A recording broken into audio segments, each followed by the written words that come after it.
Teresa Caputo and Larry Caputo, mediums from Long Island, were secretly married. Teresa Caputo, star of Long Island Medium, married Larry Caputo in secret. She has given a few explanations for this. Teresa claims that even though many people were taken aback when the marriage was revealed, she believes it was the best choice for them. Larry is now a significant part of Teresa's life, she added. Larry supports her in her daily life and takes care of all of her requirements. In addition, the two of them intend to launch a new company together. The main source of funding for the company is Larry Caputo himself. Larry is the biggest contributor to the new business, while Teresa is just giving a small amount of financial support. Teresa added that they support one another professionally in addition to having a personal relationship. In general, Teresa Caputo believes that Larry has brought her life back to its former glory. Fame and the television industry frequently conceal more than they reveal. Teresa Caputo, referred to as the Long Island Medium nationwide, allowed the cameras to document her gift, her tears, her laughter, and even her family's hardships for years. Many viewers believed that chapter of her life was permanently closed after witnessing her marriage to Larry Caputo end. However, a completely different story was subtly developing behind the news headlines and out of the public view. Like many unexpected stories, it started with a phone call. Long after their divorce, Larry contacted Teresa one calm evening. He spoke in a tone that was both familiar and uneasy. "I've been thinking about us, about the years we spent together, Teresa," he added.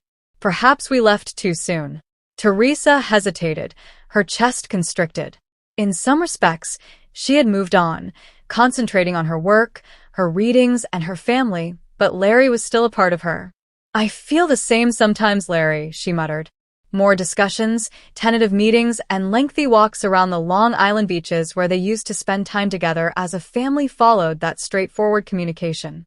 The walls between them started to come down slowly. Teresa was most startled by how easily Larry re-entered her life, not as the man she had divorced, but as someone who had matured, who had learned to listen, and who now appeared to have a deeper understanding of her than before. They didn't tell anyone for months. They were just friendly exes getting back together in the eyes of the public. Behind closed doors, however, they were once again finding their groove as partners. Even while it wasn't always simple, old scars occasionally came to the surface. Both were resolved this time to avoid letting pride or miscommunication stand in their way. Larry asked Teresa a straightforward inquiry one spring morning, surprising her. "What if this time we approached it differently? No pressure, no cameras, no hype. Only us. What would happen if we secretly remarried?" Teresa gave a startled laugh. "Larry, you're crazy." However, she could see the genuineness in his gaze, the unwavering assurance that had always supported her. She knew in her heart that she also wanted that, the opportunity to win their love back, but on their own terms. Thus, Teresa and Larry Caputo said, "I do," again in a tiny, private wedding attended only by their closest relatives. There were no headlines, reality TV teams, or paparazzi. Just calm, sincere vows that are made for life, not just for show. Teresa discovered that she was shining in the days that followed, something she hadn't done in years. "Larry is now a part of my everyday life," she admitted to a friend. "When I get up, go to work, and return home exhausted, he is there for me. I feel as though I have my partner back, both practically and emotionally." For his part, Larry was more committed than ever to helping her realize her goals. He suggested that they launch a new company together, one that would bring together Teresa's business acumen and his practical expertise. Teresa provided ideas and enthusiasm, but Larry invested the majority of his resources in making it a reality.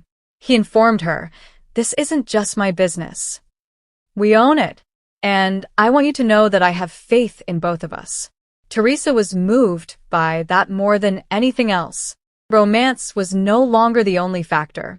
They had developed a genuine partnership in which their personal and professional lives, as well as their love and work, blended together harmoniously. Fans were stunned when they eventually learned of their covert marriage. Teresa stayed composed while others applauded and others questioned the choice. "It may not make sense to everyone, but it makes sense to us," she said plainly. My life has been brightened by Larry, and I am thankful for that every day. She often thought about how strange their narrative was in private. Few couples could endure years of separation, divorce, and celebrity, only to find themselves choosing one another once more. However, Teresa thought that something more profound was at play, possibly even directed by the very spirits she had dedicated her life to establishing connections with. As a result, the Long Island medium and her long-standing partner started a new chapter in their relationship, one that was calm, strong, and had been tried and tested rather than the glitz and glamour of reality TV. Teresa's search for a new husband wasn't the only goal. It was about regaining the sense of belonging, the harmony of friendship, and the common goal that had characterized her best years. Larry had become more than just her past. He was now her present and, she hoped, her future. Teresa Caputo felt she had at last found peace in that fact. But Teresa Caputo frequently claims that she has no idea what kind of spirit may emerge during a reading. She received an invitation to a private party one evening in a peaceful suburban house outside of Long Island. The Ramirez family, 3 siblings in their 30s who had just lost their mother, Maria, were the ones who had invited her over. Teresa immediately felt the weight as she entered the living room. Carla, Anthony, and Sophia, the siblings, were sitting on the couch with trepidation and tissues in their hands. As usual, Teresa put her notebook down and told them, "I don't need anything from you. Keep your mouth shut. What you need to hear will be revealed to me by spirit." After a little period of silence, Teresa's expression softened. She raised her head slightly, as though she were the only one hearing. "My God," Teresa exclaimed. "Your mother is coming forward immediately. Don't you remember me sick?" she asks, revealing her hands to me. Carla started crying right away. She muttered, that's how she was at the end. During the past year, their mother had been bedridden and fragile due to a terrible disease. Teresa softly raised her hand. "She wants you to not project that image. Actually, she's screaming. Don't remember me sick. Remember how I laughed, how I baked, and how I danced in the kitchen while wearing my slippers." The siblings exchanged shocked glances. Only the family knew that Maria had a habit of spinning about the kitchen in her pink home slippers while listening to old salsa records. Teresa grinned. "She's giving me a spinning sensation." Did she continue to dance in the absence of music? Indeed. With her tears turned to laughs, Sophia said. She would spin around while humming. Then Teresa leaned over. "She is expressing that she does not want you to hang on to the last few months. She wasn't that person. Her body was that. Even before she died, her soul was already halfway to heaven. She is now displaying to me her strength, youth, and vitality." Anthony eventually spoke after remaining silent up to this point. His voice broke. "But the picture of her in the hospital bed keeps coming back to me." Teresa extended her hand to take his. She simply touched your shoulder. "That wasn't me anymore," she says. "You dare not think about me in that manner." "No, I'm not sick here. I am at liberty." The siblings sat in startled silence for a moment. It was as though a weight had been removed from the room's atmosphere. Then Teresa gasped a little and touched her chest. "Oh my God, she's making my lungs feel constricted. Did she have respiratory difficulties?" Carla nodded and said, "Yes. She had trouble breathing in the final days. That's why I'm showing Teresa that," she says. "You are aware that it is me. However, I no longer want you to relive those memories. I don't want you to remember me like that. Recall the holidays, the picnics, and my overly boisterous singing at birthday celebrations." Just then, Sophia reached for her phone and opened a video. She showed Teresa a video of Maria using a wooden spoon as a microphone while singing off-key during a family cookout.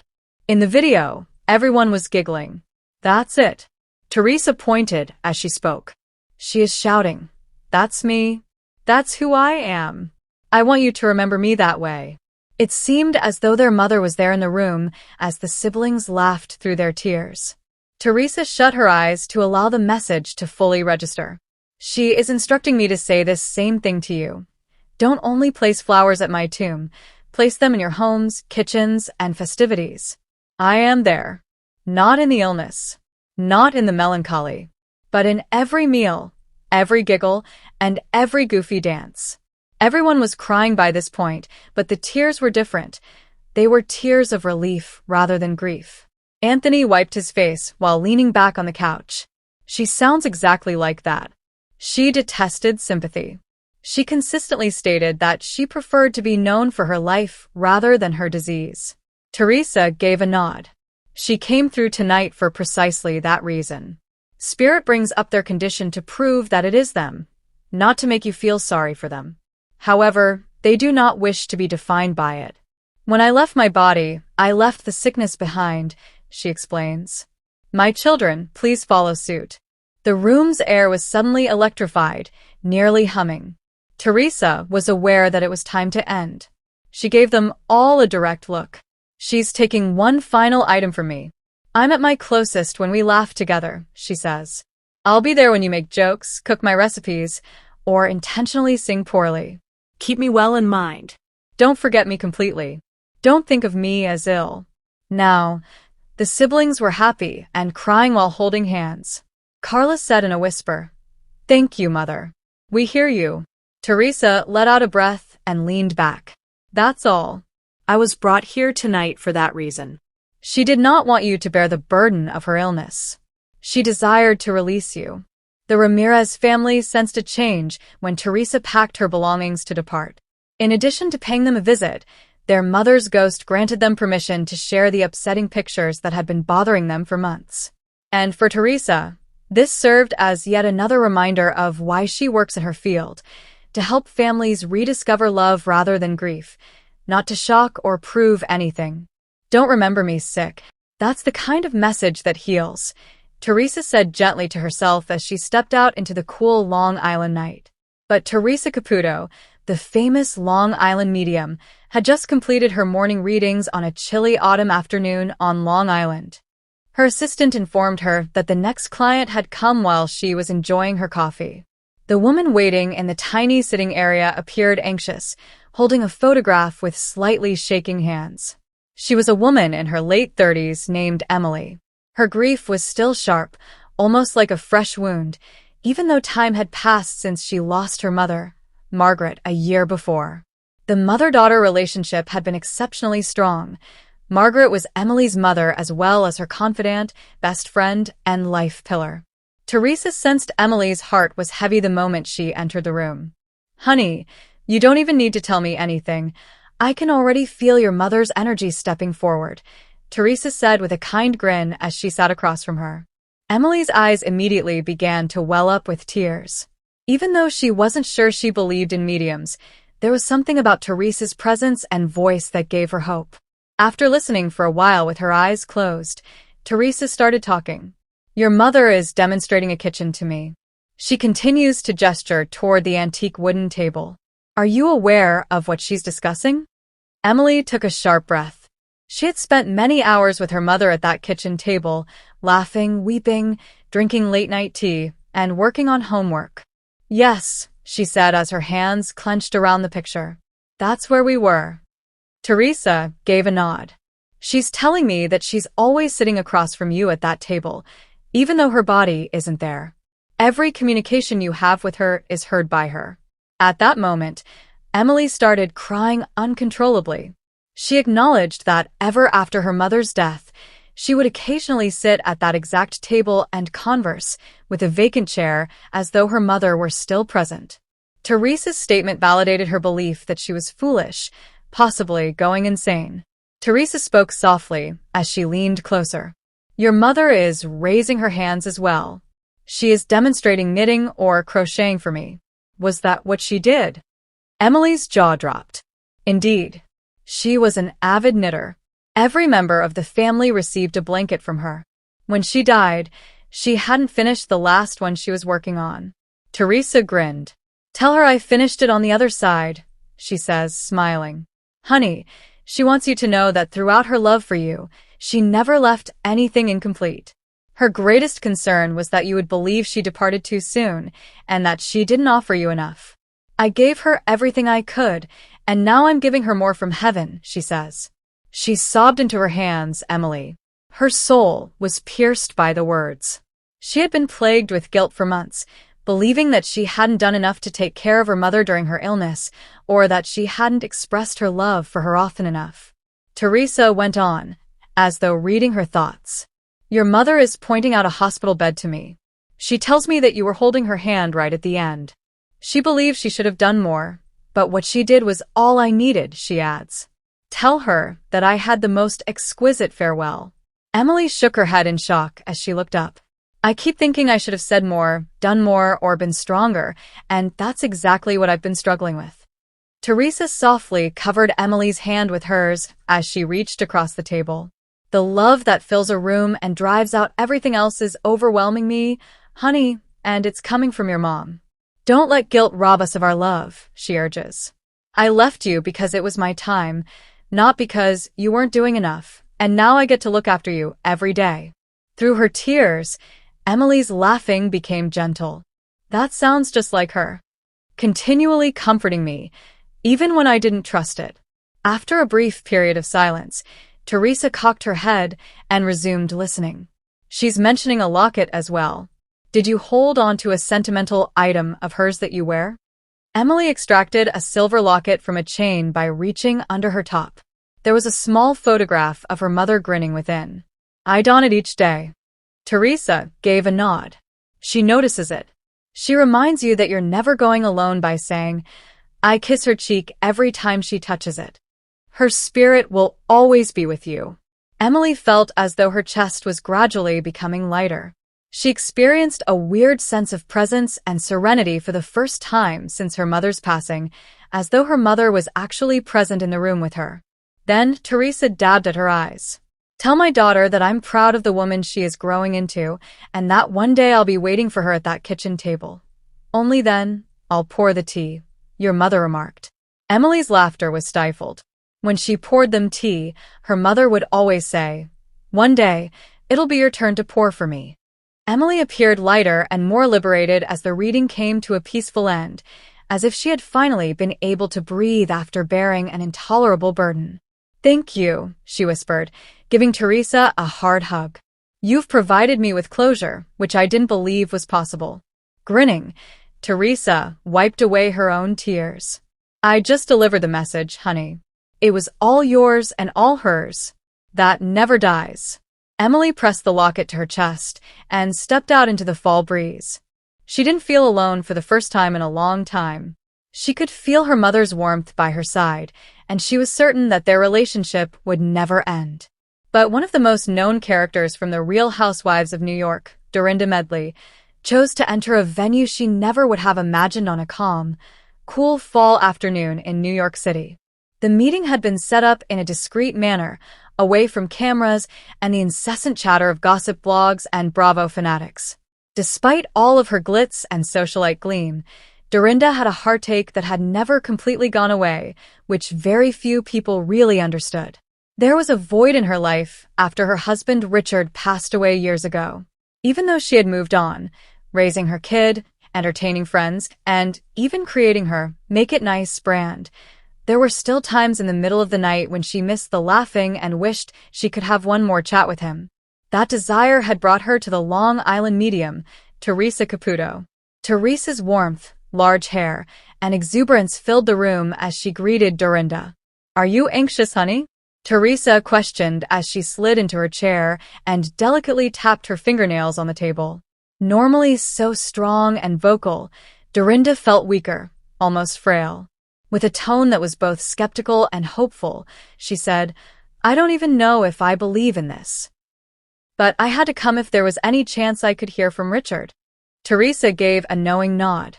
That was something she'd heard a million times. Hey, you don't need to trust me. All I ask is that you maintain your connection by believing in the love you shared. There was silence in the room. For a brief period, Teresa closed her eyes and moved her hands gently, as if she were sorting through invisible threads. She gave a little gasp all of a sudden. Dorinda, a man is coming forward. He keeps saying, my wife, while he shows me a wedding ring, giving me the impression that you two had a lovely but brief time together. Do you get that? Tears immediately filled Dorinda's eyes. She gripped the edge of her seat and nodded. That's Richard. Richard must be that person. Teresa gave a soft smile. He claims that you still communicate with him. Even when you're by yourself in the house, you'll say things aloud, like, "What would you do, Richard?" "Help me, Richard." He wants you to know that he is listening. Each and every time. Dorinda's trademark gruff laugh turned into a sob as she put her hand over her mouth. Yes, I do. Oh my God, I constantly do that. One by one, the messages arrived. Richard gave Teresa a vision of a hydrangea-filled garden where Dorinda would frequently sit in peace. He is claiming that he is present when you sit there and feel the breeze on your face. He is with you. He is pleased with you. Dorinda, shedding tears, nodded. That's my home in the Berkshires. Richard adored hydrangeas, so I planted some. Every summer, I sit outside. I wondered if I was crazy for feeling him. Leaning closer, Teresa spoke in a firm, powerful voice. You're not insane. Love is that. Dorinda, love never ends. Love simply takes on many forms. Then came the part that really got to Dorinda.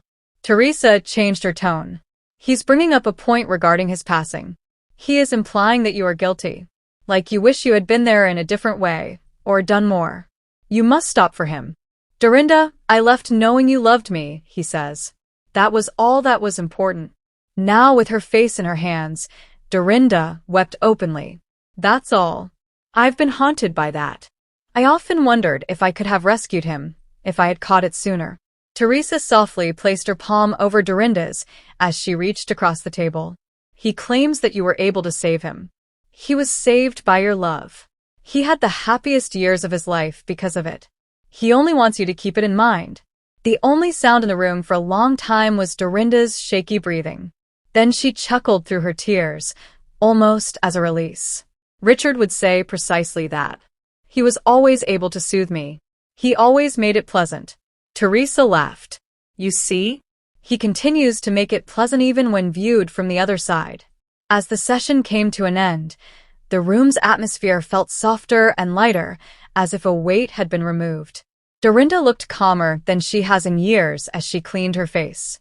You know, she replied steadily, people always think I'm strong.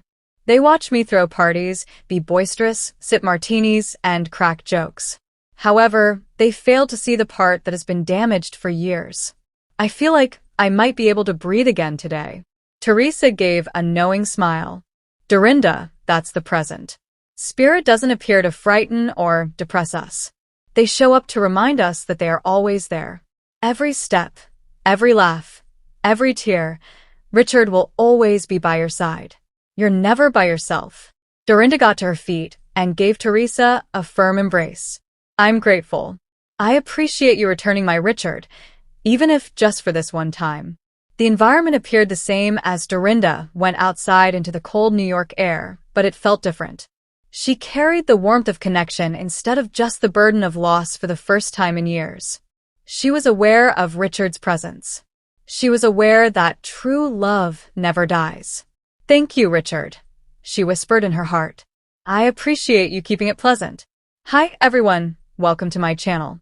My name is Mina, and I hope you're having a great day. Remember to subscribe to the channel if you enjoy the video.